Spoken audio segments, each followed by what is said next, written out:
O que eu desejo nessa noite é que Deus fale, que Ele apenas me use para falar o que eu creio que Ele quer falar. Há uns 30 dias atrás, mais ou menos, numa sexta-feira à noite, que eu estava programado para ir visitar ou conhecer o novo apartamento ali do Dirceu e da Grazi, comer uma pizza. Por favor, não fiquem escandalizados, né? Dia da vigília. Eu recebi uma notícia. A minha filha, Juliana, ligou lá de Pernambuco, porque ela faz mestrado lá, falando pra gente que ela esteve ao médico por um problema e que era uma forte suspeita de câncer no sistema linfático. Quando eu vi aquela conversa, eu falei assim: Senhor, mas essa já não chega o que eu tenho vivido? E parece que o chão vai saindo debaixo dos pés. A vontade de ir para a casa do Dirceu foi embora, a fome foi embora, mas a gente tinha que ir. Aí fomos, comemos, foi muito gostoso, apartamento bonito, novo, está morando aqui pertinho. E aí bate aquele sentimento assim: Deus, por quê? Dormimos uma noite meio mal dormida, sábado de manhã a Tuta foi para a roça para tomar conta dos pais, na cabeça, e eu passei um sábado prostrado. Eu só sabia ficar na cama, na cadeira do vovô, na sala, ligava a televisão, não sabia o que estava passando, não estava vendo nada, não tinha ânimo de ler a Bíblia, não tinha ânimo de orar, não tinha ânimo de fazer nada.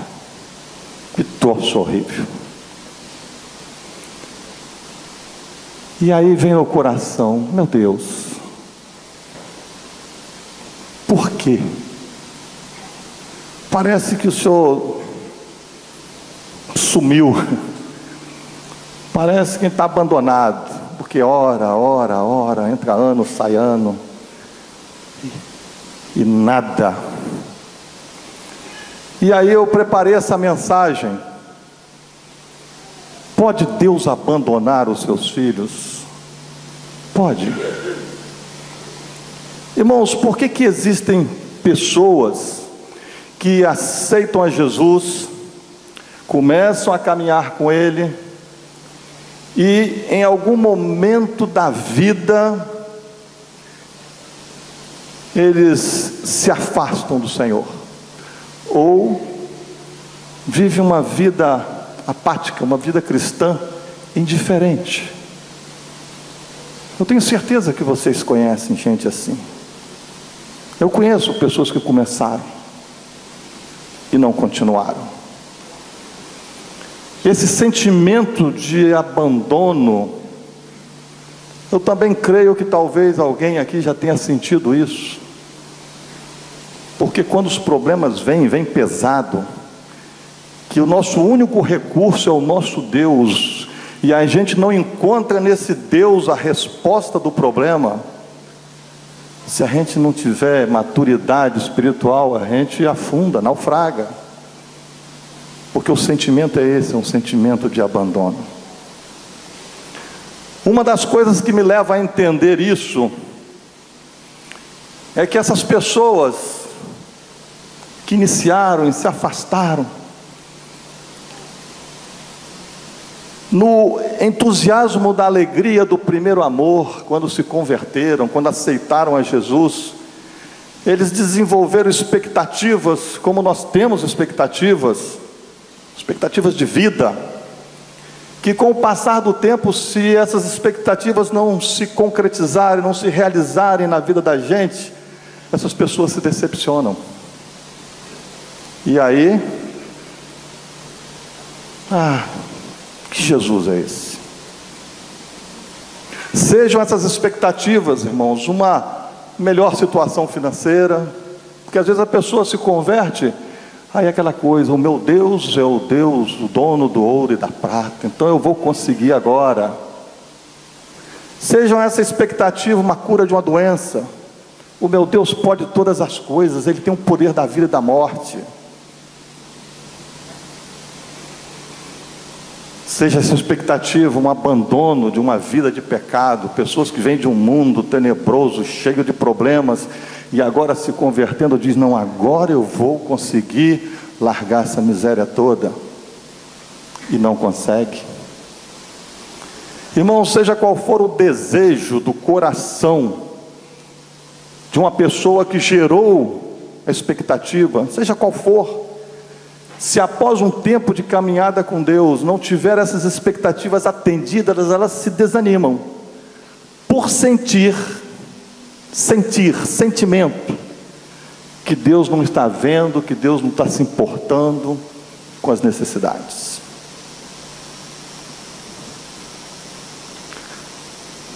Talvez você já tenha passado por um momento desse, não sei. Irmãos, esse abandono é um sentimento terrível, porque a nossa esperança é o Senhor, e como é difícil você parar e sentir que Deus não está te ouvindo. O meu Deus é meu Pai. Qual é o pai que não atende um filho?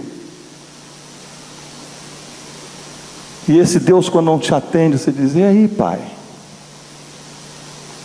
Nas horas mais difíceis da vida, a gente ora, a gente clama, a gente jejua por um problema. Tem pessoas aqui que estão aí lutando, e nada.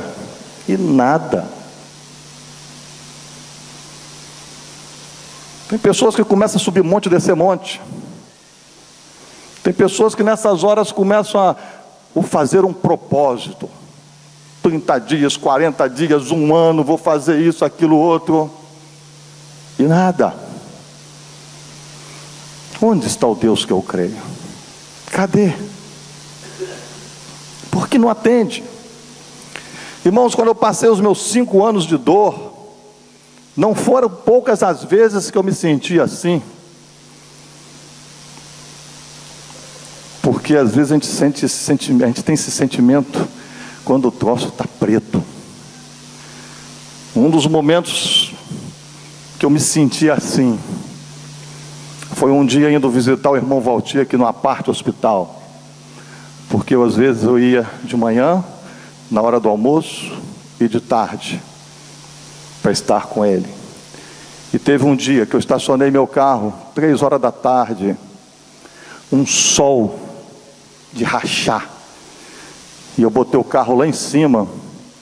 Eu não entrei para dentro do estacionamento, botei lá em cima, e aí eu desci aquela rampa, aquela estradinha, para poder chegar à portaria do hospital. Mas eu estava com tanta dor. E aí eu falei assim, Deus meu, por que isso? E aí eu falei logo assim, Senhor, me perdoa o que eu vou falar, mas é o que está no meu coração. Eu estou indo ver o teu servo, estou fazendo de tudo para estar com meu irmão, e eu estou nessa condição, me ajuda. Eu não estou fazendo barganha, não estou visitando para ser curado, não é isso, mas Senhor, eu estou abrindo meu coração, me ajuda, que eu não estou aguentando. E aquela hora eu falei assim, Deus meu, onde é que tu estás? Então, irmãos, são nesses momentos que normalmente pessoas se desanimam. São nesses momentos que pessoas às vezes perdem o seu fervor, o seu interesse pelas coisas de Deus, o interesse em continuar. E aí eu pergunto, é normal termos esse sentimento de abandono? Porque se eu perguntar aqui, der oportunidade para vocês, fizer só essa pergunta: pode Deus nos abandonar? Hoje, a Francis está aí? Está lá. A Francis hoje me mandou uma mensagem, né? Me parabenizando. E aí eu agradeci e aproveitei e falei: ore por mim, porque eu vou falar hoje para a igreja: pode Deus nos abandonar? E ela respondeu: nunca. Então, às vezes a gente faz essa pergunta e a gente tem essa resposta: nunca. E sim, vocês vão ver que Deus não nos abandona. Mas por que esse sentimento? Porque ele existe. A Bíblia, irmãos, nos mostra a experiência de um homem que ninguém poderia esperar que ele pudesse ter esse sentimento de abandono. Ninguém poderia esperar. Um homem que na hora mais terrível da sua vida, na hora mais tenebrosa, mais dolorosa, ele sentiu-se abandonado. A Bíblia nos mostra um homem que inocentemente se encontrava pregado numa cruz, pagando o preço de uma culpa que não era dele, mas minha e sua. Esse homem foi Jesus, ele mesmo, Jesus Cristo de Nazaré, o Filho de Deus. Mas o que diz Mateus 27:46? O que diz lá? Por volta da hora nona, clamou Jesus em alta voz, dizendo: Eli, Eli, lema sabactani, que quer dizer: Deus meu, por que me desamparastes? Por que me desamparastes? Irmãos, se Jesus experimentou esse sentimento de abandono, por que nós não podemos experimentar?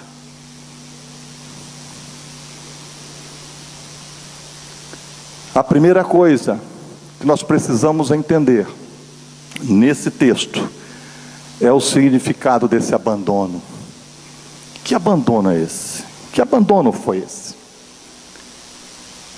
Alguns comentadores bíblicos dizem que no desespero do sofrimento de Jesus, ele expressou esse clamor porque ele estava delirando. Porque sofrimento ao extremo pode levar alguém a delirar. Mas não parece ter sido isso que aconteceu, porque Jesus, no momento final da sua vida, no finalzinho, reconhecendo que a sua missão para a salvação do ser humano perdido, ser humano caído, ele percebendo que todo o trabalho dele estava completo, ele disse: está consumado. Então, irmãos, ao dizer está consumado, mostra que ele estava plenamente consciente do que estava acontecendo naquele momento. Ele não estava delirando. Outros comentadores dizem que o sofrimento físico era tão intenso que esse clamor de abandono foi arrancado dos lábios de Jesus por causa da dor. Possível? Quando sentimos dor, nós gritamos. Mas uma coisa é gritar, outra coisa é sentir-se abandonado por Deus. Não resta dúvida que o sofrimento físico era tão terrível, que Jesus estava ali passando naquela cruz. Mas, para esse comentador, ele diz que não existia a menor dúvida de que a dor que ele estava sentindo para salvar aquilo que ele mais amava, que era o ser humano perdido. E por esse motivo, o compromisso de salvar suplantava a sua dor, suplantava o seu sofrimento. E por isso essa expressão de abandono também não foi arrancado dos lábios dele por causa da dor.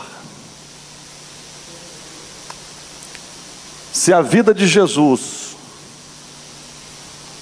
foi uma vida de constante e íntima comunhão com o Pai, com Deus, por que Deus o abandonaria? Por que ele se sentiu desta forma, abandonado, naquele momento que ele mais precisava? Por quê? Deus não abandonou o povo de Israel diante do Mar Vermelho, não abandonou no deserto. Deus não abandonou os 3 jovens diante, ou melhor, dentro da fornalha ardente. Deus não abandonou.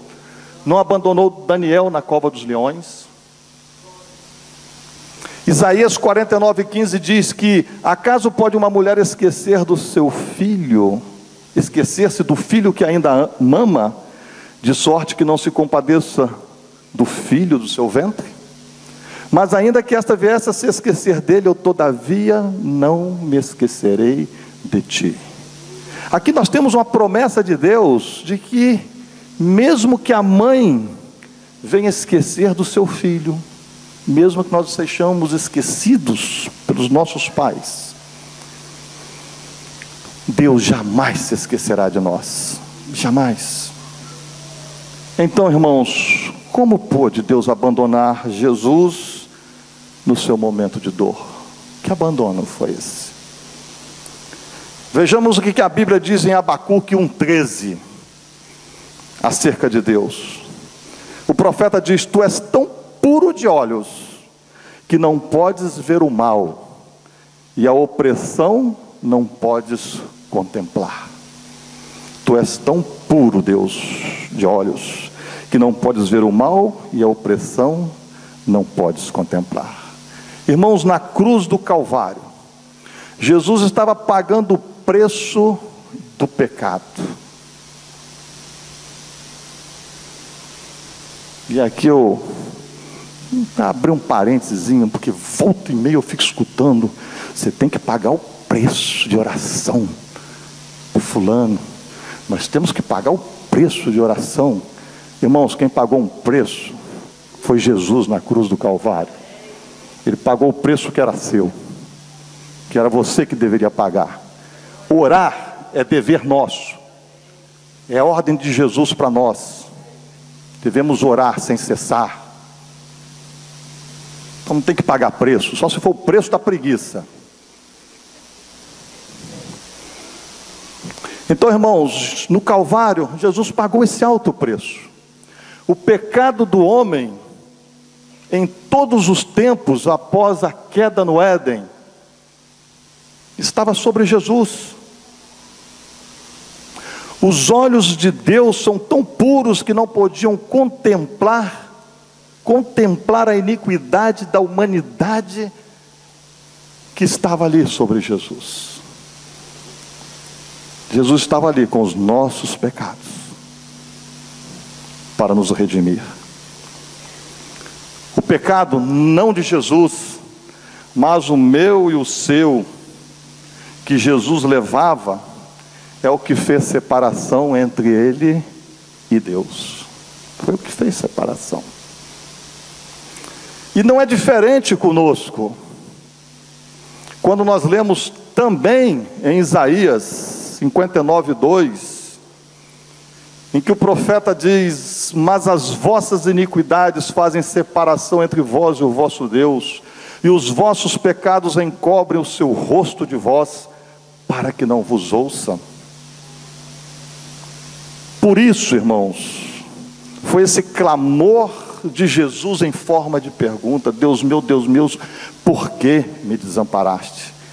E a resposta vem da mesma cruz, vem do alto da cruz, escorrendo sangue pelo madeiro, que Jesus mesmo dá, pelas palavras do profeta Abacuque: porque tu és tão puro de olhos que não podes ver o mal, e a opressão não podes contemplar.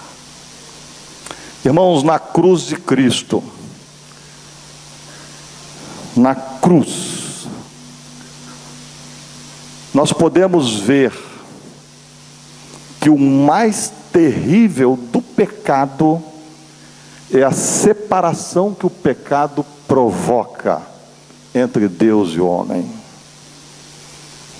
É o mais terrível. Deus não abandona o homem. São os nossos pecados que nos afastam dele.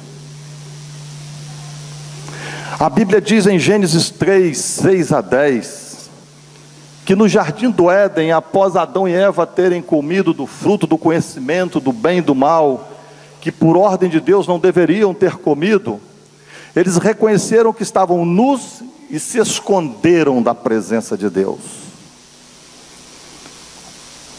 Lá diz, versos 9 e 10, e chamou o Senhor Deus ao homem e lhe perguntou: onde estás? Deus não os abandonou, Deus os procurou. E o homem respondeu: ouvi a tua voz no jardim, porque estava nu o pecado. Reconheceram a sua nudez pelo pecado. Tive medo e me escondi. Se afastou de Deus, se escondeu de Deus. E por causa do pecado, o verso 23 diz que o Senhor Deus os lançou fora do jardim do Éden.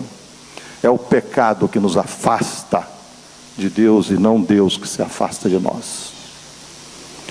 A segunda coisa que nós precisamos entender nesse texto, além do abandono, é acerca do pecado. O que é pecado?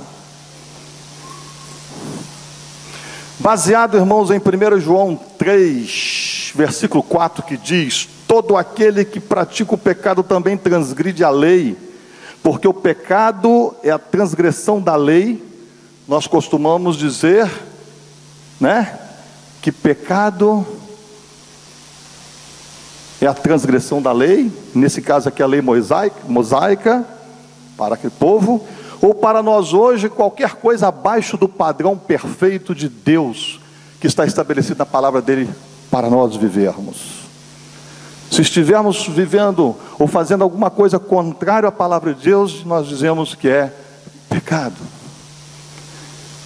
Mas eu quero a sua atenção para essa palavrinha aqui, também. Se esse texto diz: todo aquele que comete pecado também transgride a lei, quer dizer o quê? Quer dizer que o pecado, antes de ser transgressão da lei ou qualquer comportamento estranho à palavra, é outra coisa. É outra coisa. Todo aquele que comete pecado também transgride a lei. Irmãos, o pecado não é somente a transgressão da lei. Ou seja, pequei não porque desobedeci o que Deus requer de mim. Pequei não porque desobedeci. A desobediência, irmãos, é consequência do pecado. Eu desobedeço porque eu estou em pecado. O pecado é algo mais profundo. O que nós consideramos como pecado? Matar, roubar, mentir, fofocar, adulterar, cobiçar, desonrar pai e mãe. Nós temos uma relação de pecados. É só perguntar: o que é pecado? Agora, será que o pecado são essas coisas? Paulo, em Gálatas 5, 19 a 21, ele diz assim, ora, as obras da carne são conhecidas. O que Paulo está dizendo é que as obras da carne, ou seja, as consequências de alguém estar no pecado, é que são conhecidas. E são, prostituição, impureza, lascívia, idolatria, e assim por diante. Toda relação de pecados que nós venhamos a fazer, nada mais é que fruto do pecado. O problema do ser humano não é porque ele matou, que se tornou um pecador. O ser humano é um pecador, e por ele ser um pecador, ele mata. Ele acaba matando, roubando, mentindo, adulterando e vai embora. Se o ser humano não fosse um pecador, ele não faria nada dessas coisas. Essas coisas são as obras, o resultado, os frutos do pecado. O grande problema do ser humano, irmãos, é a superficialidade na maneira de discernir a vida cristã. Esse é o grande problema nosso. Normalmente nós estamos preocupados, sabe com o quê?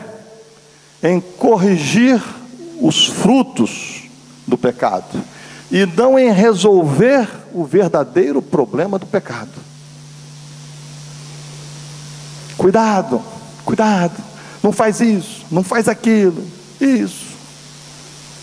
Eu quero usar uma ilustração, para ver se a gente consegue entender melhor isso daqui. O Nilson, todo mundo conhece aqui, ele é um produtor de café Conilon. E lá no sítio dele, no cafezal dele, nasceu uns pés de café, no meio do cafezal, uns pés de café arábica. Tem um grãozinho um pouquinho maior, um pouquinho diferente, e que na hora da colheita isso atrapalha, porque ele corre o risco de misturar os dois tipos de café. E quando você comercializa separado. O que o Nilson tem que fazer para não deixar o café arábica se misturar com o Conilon? O que ele tem que fazer? Ele pode fazer duas coisas. Primeira coisa que ele pode fazer é ficar lá, ou ele, ou botar uns empregados dele vigiando os pés de café arábica. Cada vez que nascer um grãozinho, arranca, joga fora. Só que esse grãozinho que nasceu aqui, ele arrancou, nasce outro ali, acolá, lá em cima, embaixo. Toda hora está nascendo, e toda hora ele vai lá e arranca. E assim vai aparecendo os grãos, e ele vai arrancando. E os grãos não param de aparecer, de nascer. E ele não para de arrancar. Já imaginou isso? E aí ele chega à conclusão de que é impossível acabar com os grãos. Não tem condição, porque eles não param de serem produzidos.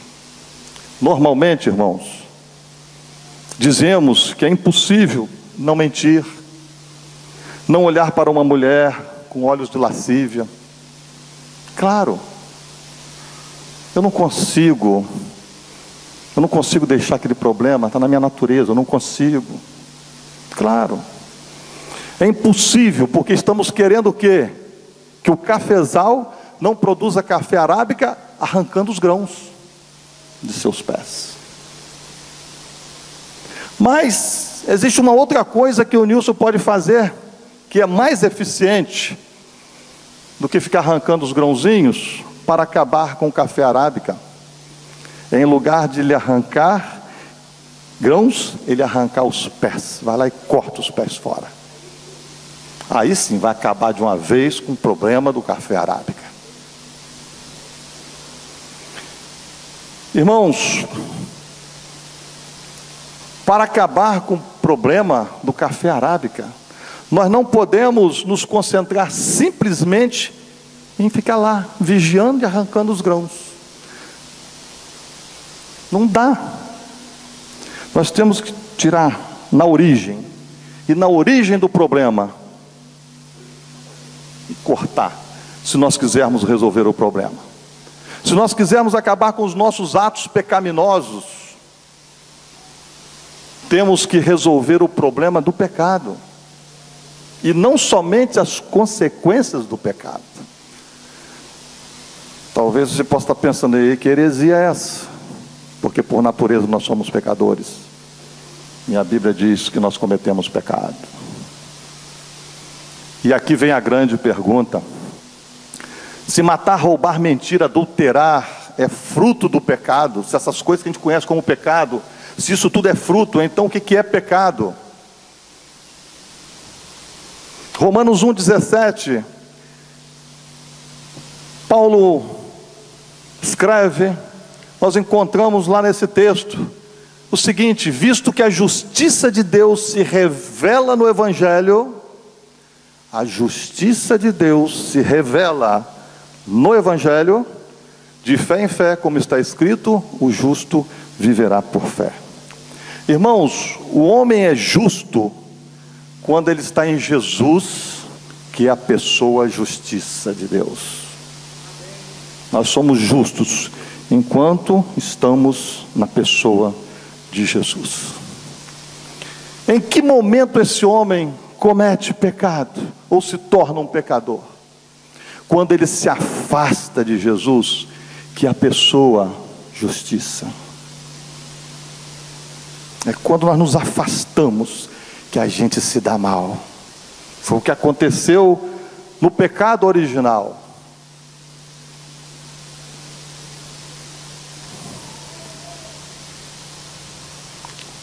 O ser humano somente é justo, irmãos, quando está ligado, não tem jeito. E estar ligado a Jesus é viver 24 horas do dia em comunhão íntima com Ele. Ai, que loucura é essa, viver 24 horas do dia em comunhão com Jesus? Mas é a ordem que Paulo nos dá para não vivermos cometendo pecado. Andai no Espírito, jamais satisfareis as concupiscências da carne. Andai em Espírito é viver 24 horas com Jesus. É fato, irmãos, que por natureza nós somos pecadores, ninguém está dizendo o contrário, e por sermos pecadores nós estamos sujeitos a cometer pecados. Entretanto, é possível viver a vida sem viver na prática, sem viver pecando. É possível. João 5,14, Jesus encontrou no templo um homem que ele havia curado, e ele disse o que para aquele homem?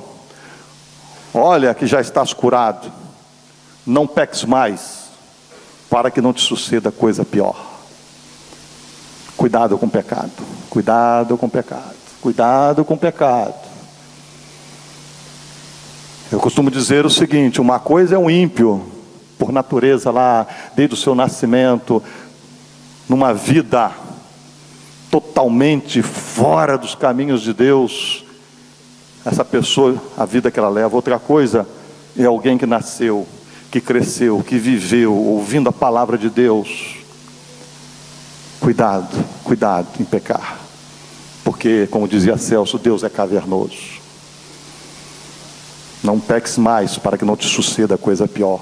João 8, 10 a 11, Jesus diante da mulher, pega em adultério, perguntou a ela: mulher, onde estão aqueles teus acusadores? Ninguém te condenou? Respondeu ela: ninguém, Senhor. Então o que Jesus responde? Então lhe disse Jesus: nem eu tampouco te condeno, vai e não peques mais. Em 1 João 2,1, nós lemos: filhinhos meus, todavia estas coisas, filhinhos meus, estas coisas vos escrevo para que não pequeis. A palavra está aqui, está escrita para que não pequemos.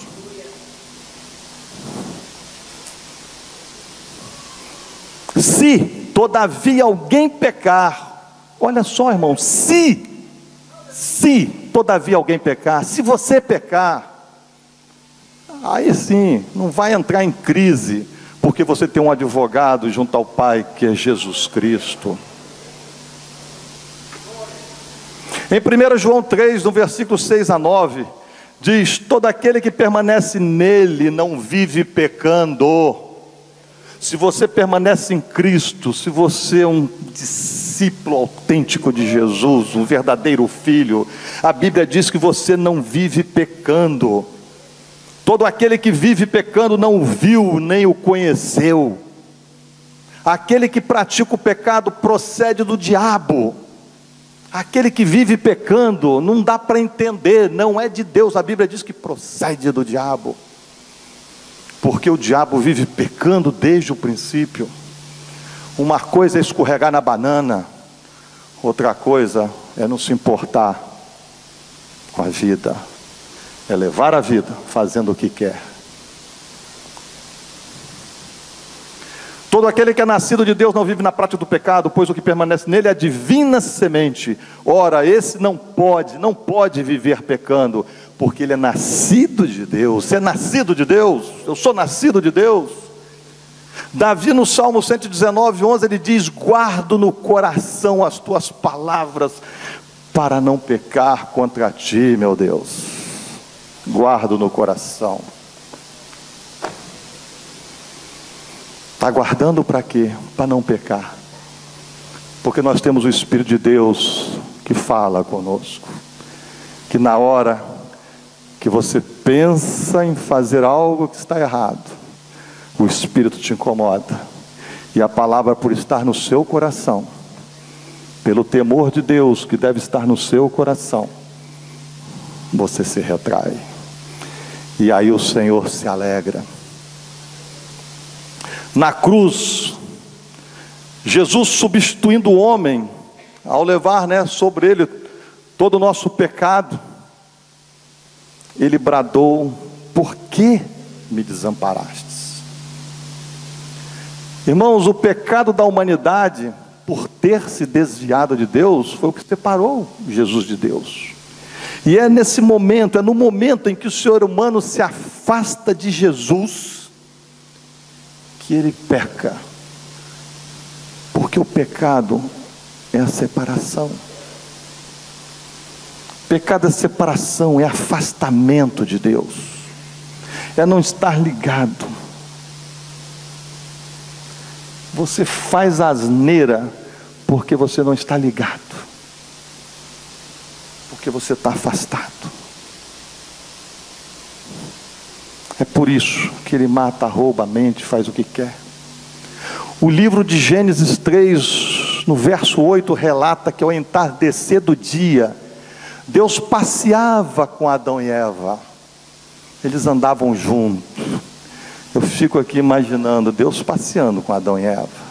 Que coisa tremenda. Entardecer. Olha lá, Adão. Aquele bichinho ali, aqui dali. Que coisa. Eles passeavam juntos. Eles desfrutavam de comunhão. Qual foi o pecado que Adão e Eva cometeu? Qual foi? A desobediência à ordem de Deus para não comer o fruto do conhecimento do bem e do mal? Esse foi o pecado? Não foi apenas isso. Isso foi o resultado do pecado. Foi o fruto que eles colheram do pecado que eles cometeram. E qual foi o pecado que eles cometeram? O pecado que eles cometeram aconteceu antes deles desobedecerem à ordem. O pecado deles aconteceu no momento que eles não estavam passeando com Deus. Foi no momento que eles estavam sozinhos. Foi no momento que eles estavam separados de Deus. Deus estava em algum lugar e eles ali sozinhos, estavam afastados. O pecado foi eles não estarem na presença, no momento que a serpente se aproximou. Dá para entender isso? A serpente chegou.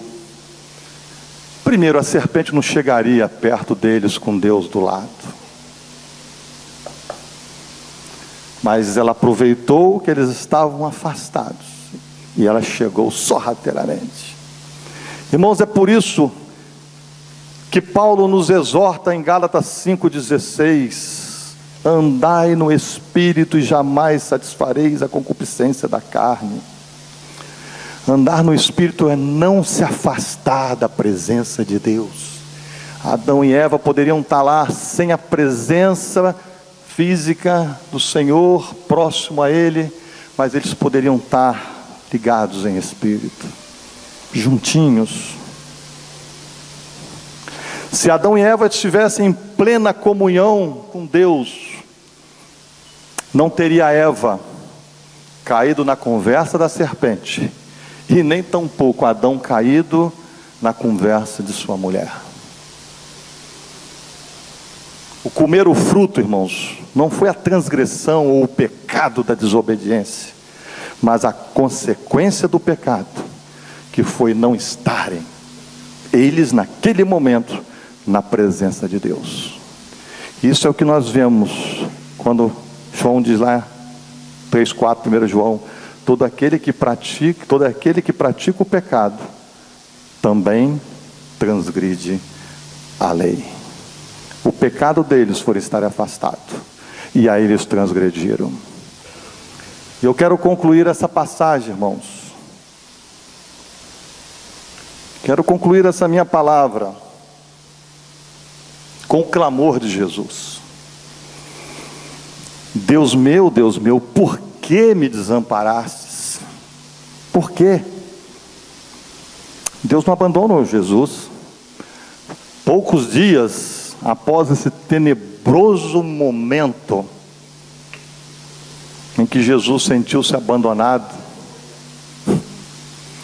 Ele disse aos seus discípulos, lá em Mateus 28:18, toda autoridade me foi dada no céu e na terra.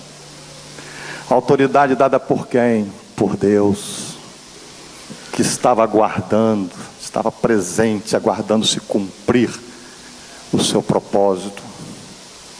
Deus estava cumprindo em Jesus o plano da redenção da humanidade, a nossa redenção.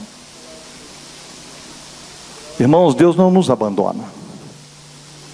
A palavra de Deus diz que todas as coisas cooperam para o bem daqueles que amam a Deus, daqueles que são chamados segundo o seu propósito. Porquanto aos que de antemão conheceu, também os predestinou para serem conformes à imagem de seu Filho. Todas as coisas cooperam. No início da minha palavra, eu falei da possibilidade da Ju estar com câncer. Agora, semana passada saiu o diagnóstico e foi confirmado.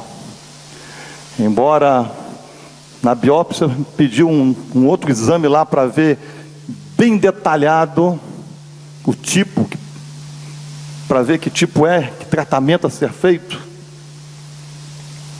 Existe uma possibilidade remota de não ser.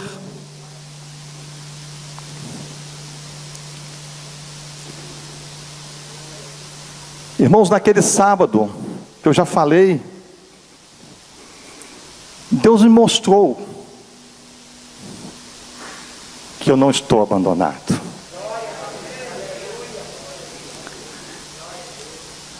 Na hora que meia-noite e pouco, eu subi para dormir depois de um dia de prostração. Eu subi dizendo, vou ligar a televisão, vou deitar, eu vou deixar com a televisão falando até eu apagar, porque eu não tinha ânimo para nada, mesmo sabendo que é a oração que nos ajuda, nem força para orar eu tinha. Mas quando eu subi e fechei a porta, que eu me dirigia, me aproximei da televisão, disse que Deus me deu uma força e eu desviei da televisão, fui para o pé da cama, me ajoelhei. Oração. É pena que a gente é tão sem vergonha que a gente só tem esse momento quando a desgraça está na cabeça da gente. Como seria bom se a gente fizesse a todo instante? Como seria bom? E ali eu rasguei mais uma vez meu coração com tantas coisas. E ali no final da oração, eu comecei a tratar Deus como meu pai. Eu falei: Deus, pai, eu não tenho um pai.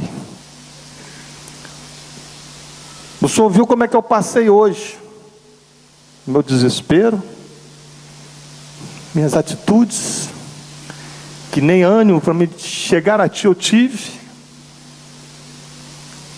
E eu estou carente, eu estou desesperado, eu estou precisando do Senhor.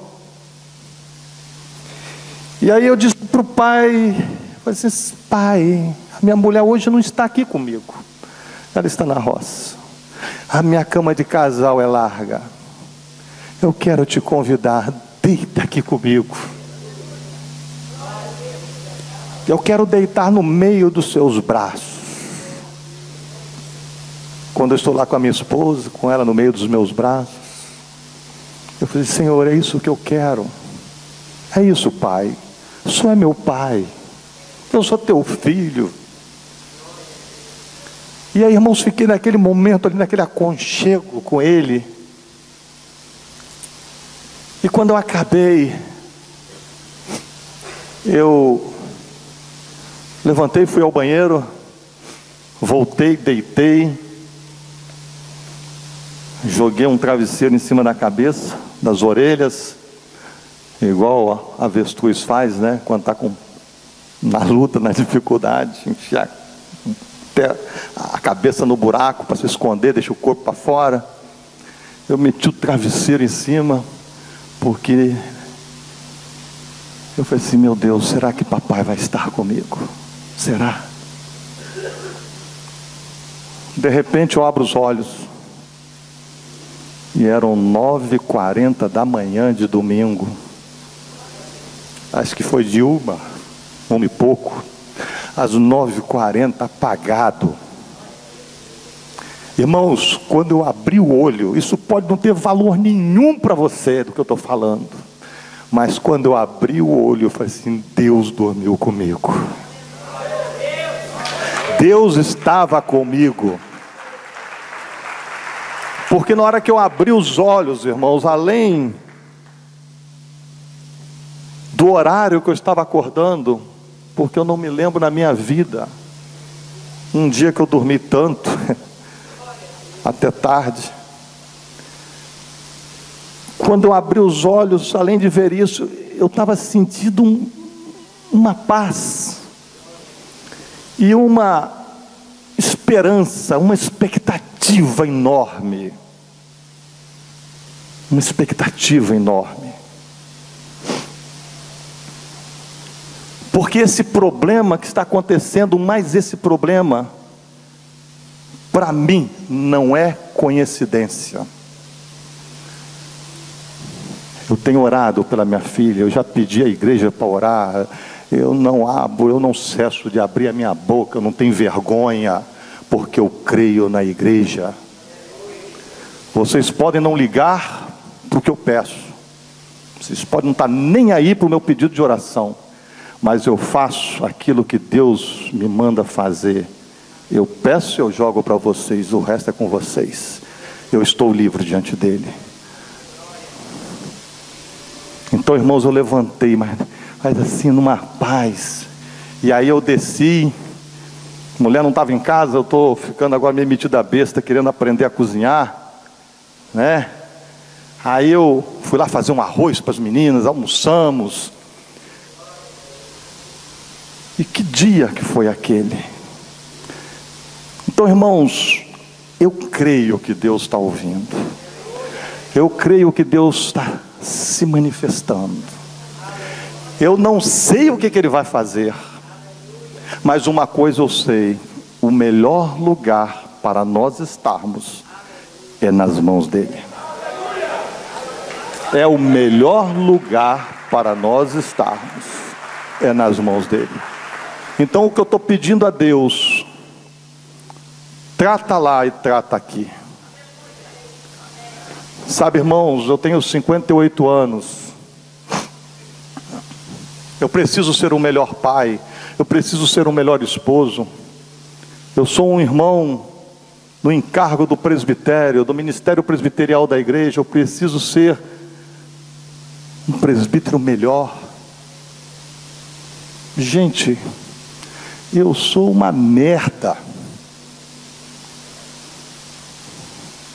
O que é o homem? Nós não somos nada. Nós somos fruto da misericórdia de Deus. Eu preciso que Deus mude a minha vida. Até eu morrer, que não sei quando. Tem muito tempo pela frente, talvez, não sei. Mas eu quero viver esse tempo com melhor qualidade. Ser um pouco melhor, estar um pouco mais próximo daquilo que Jesus quer de mim. Então, irmãos, continue a orar por mim, pela minha família, por esse momento agora, porque eu estou tranquilo, não estou desesperado, mas quando a gente para pensar, dá medo, dá vontade de chorar, a gente chora. Só que a esperança, ela é gostosa, porque um choro de esperança é um choro de confiança. Então, irmãos, tudo que nos acontece está no propósito de Deus. Todas as coisas contribuem para o bem. Está no propósito dele, em nos tornar pessoas melhores, mais semelhantes a Ele. Diz o versículo seguinte. É certo, irmãos, que o pecado traz consequências, mas também é certo que mesmo sendo nós pecadores, terríveis, Deus com seu infinito amor, Ele jamais nos abandonará, jamais. João 3,16 diz, porque Deus amou o mundo de tal maneira, que deu seu Filho unigênito, para que todo o que nele crer não pereça, mas tenha a vida eterna. Gente, Deus nos ama de tal maneira, nos amou, que deu Jesus, sacrificou o Filho dele, teve a tristeza de contemplar o Filho sofrendo numa cruz, por nós que não valemos nada. Quando Jesus, irmãos, veio a este mundo, Ele não veio somente para nos ensinar a guardar e viver os seus ensinamentos, Ele não veio só para isso. Ele veio para nos reconciliar com Deus, nos levar de volta, porque nós estamos levar de volta a presença dEle, de onde nós jamais deveríamos ter saído. Então, irmãos, o meu objetivo nesta noite aqui é que o Espírito Santo nos faça entender o porquê que em determinados momentos nós estamos sujeitos a ter esse sentimento de estarmos abandonados por Deus, principalmente nos momentos mais difíceis.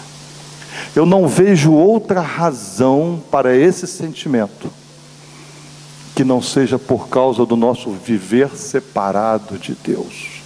E quando eu falo viver separado, eu não estou me referindo, esse separado não é no sentido de não sermos filhos de Deus, não é isso. É no sentido de não possuirmos um relacionamento íntimo com Ele. Jeremias 29:3 diz, buscar-me-eis e me achareis, quando me buscares de todo o vosso coração. Andai no Espírito, e jamais satisfareis a concupiscência da carne. Nós fazemos isso? Será que nós buscamos a Deus? Nós estamos andando no Espírito? Será que estamos? E aí, irmãos, quando vem a luta, dá desarranjo, porque nós estamos ligados com Ele, porque se nós estivermos, Ele vai te fortalecer, Ele vai te dizer, estou aqui contigo. Se nós, irmãos, respirarmos a vida de santidade, e santidade aqui é no sentido de viver separado por Deus e para Ele, santo, separado, nós somos do Senhor. Se nós respirarmos essa santidade, por entendermos que somos deles, e somos deles, só vivemos para Ele, nós jamais teremos o sentimento de estarmos abandonados por Ele, jamais. O dia que eu e você entendermos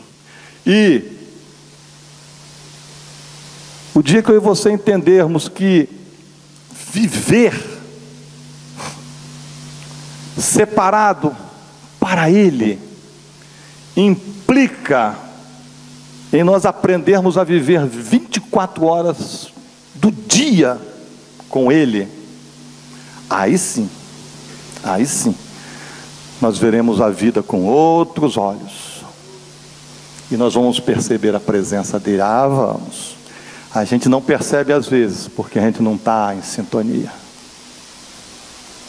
Irmãos, sentir a presença real de Deus não significa ter problemas resolvidos, porque a gente acha, Deus me ouviu, Deus está comigo, Deus fez isso, Deus fez aquilo.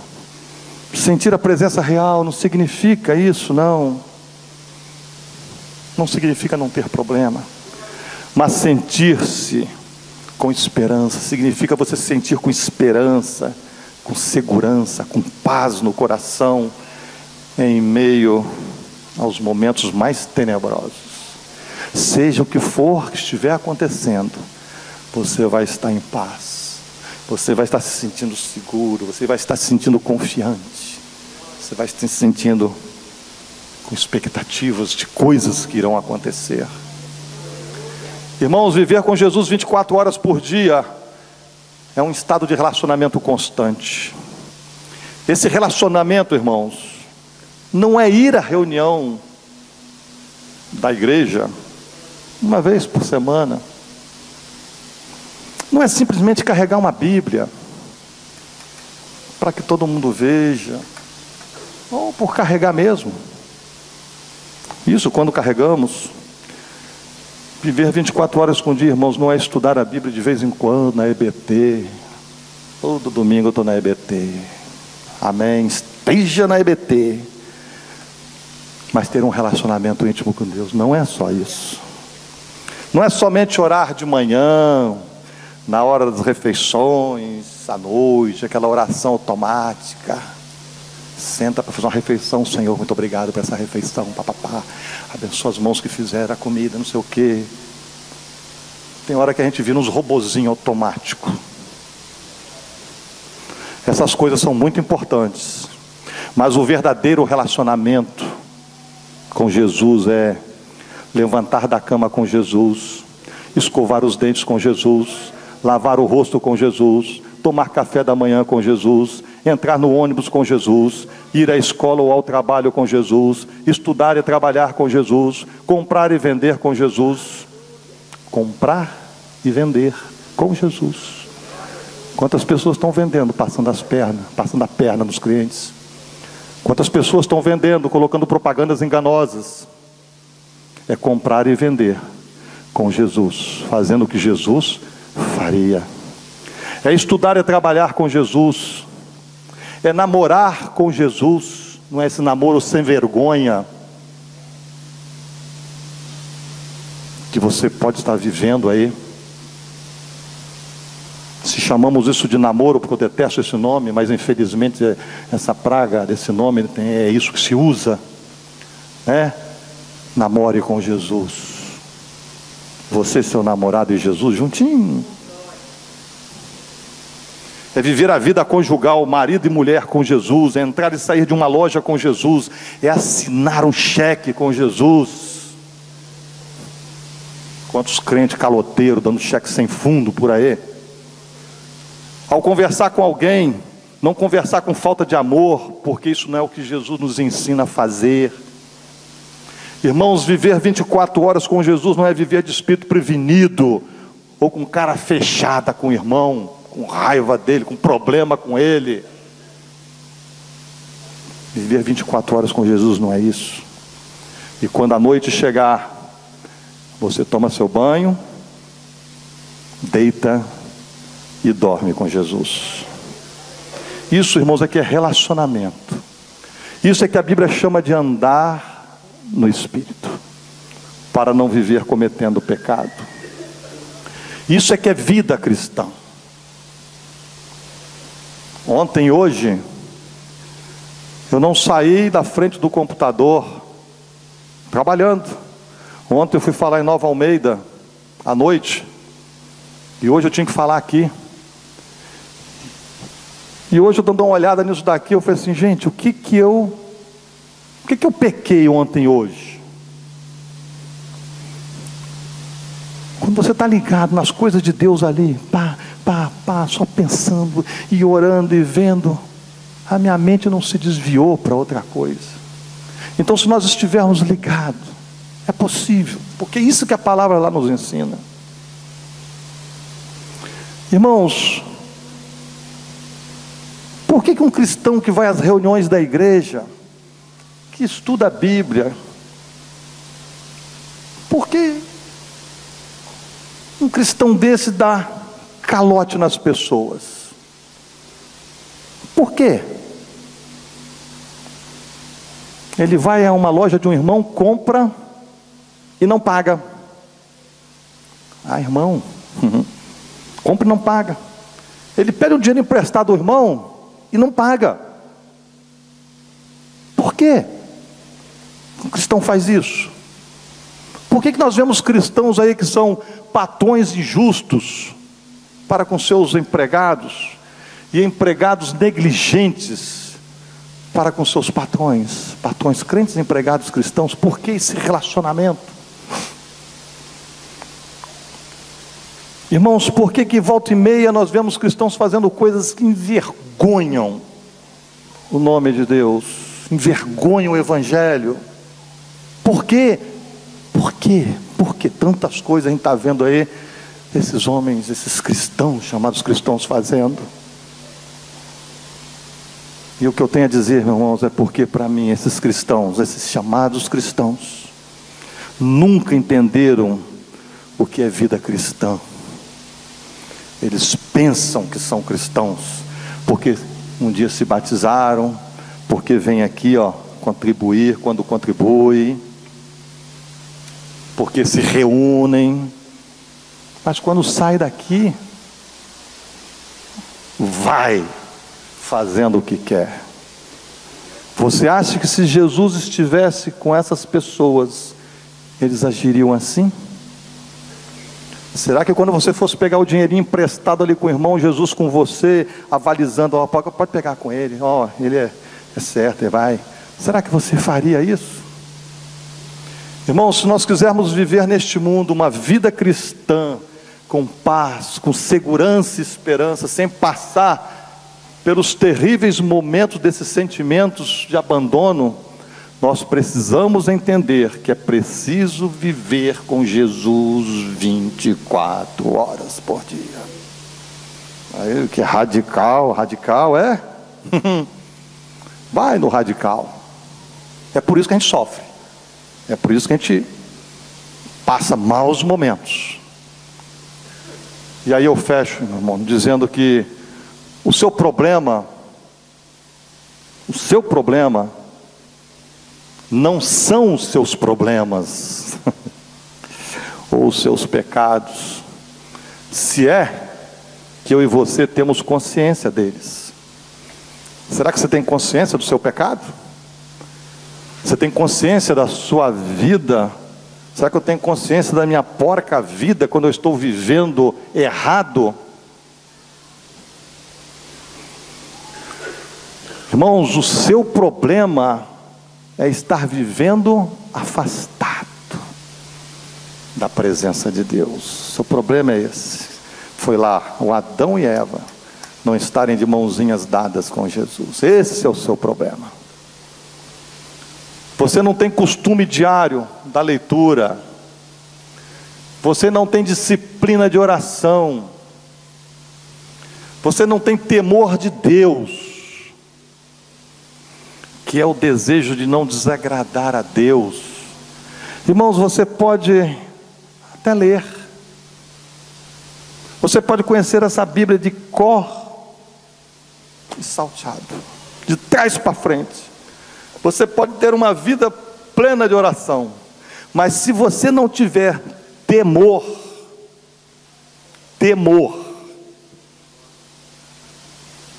nada disso vai adiantar.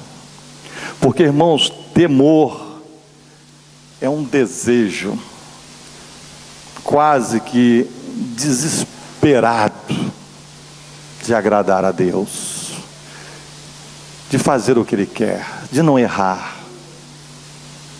Então, quando você está diante de uma possibilidade de cometer um erro, você para e pelo seu temor você diz: eu não posso fazer isso, isso não está no coração de Deus. E aí você cai fora, e aí você foge. Fugir da aparência do mal, fugir. Sem essas coisas, irmãos, você vai estar afastado. E se eu e você, se nós não estivermos a palavra como escudo, a oração e o temor no coração, nossos problemas serão apenas consequências de estarmos vivendo diante dele. Só isso.